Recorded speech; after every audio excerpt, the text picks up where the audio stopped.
In an entrepreneurial world, the best time to start businesses is in a tanking economy.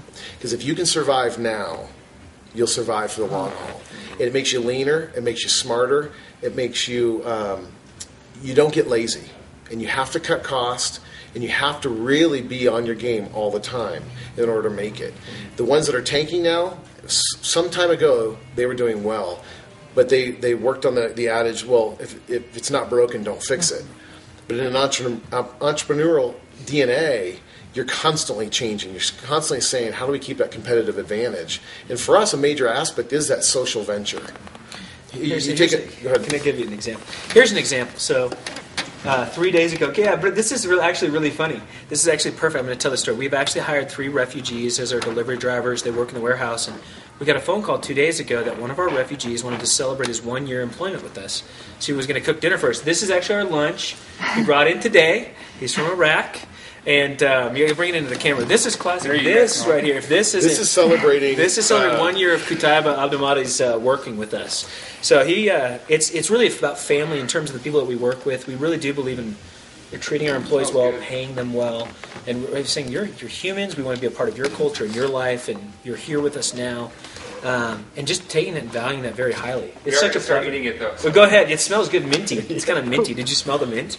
Part of the history Ethan mentioned before, a good friend who's part of this model had experience in this industry and realized it's a successful industry if you do it well. But he goes, but what we're going to do this time is not do it the way everybody else did. 20 years ago, he had 15 stores that weren't like this, but they were like all the others. And so we walked into this knowing the financials, knowing the market, but also knowing our competitors really well because he knew them personally. We said we could walk in. He actually fired several of our competitors as his managers. And which released them to start new companies 15 years ago. And they did really well. But as they've gotten big, and we realized we could walk into an industry being very, very different. And our good friend didn't come from the nonprofit world, but we did. And so when you infuse those skill sets and those experiences, I think that's what sets us apart. I think that's one of the principles. We succeeded only because we, in a sense, attached ourselves to someone who knew what they were doing on the real business side of things. He's brilliant, our business partner, brilliant in terms of marketing, product choice, marketing, and predicting kind of future things and product development.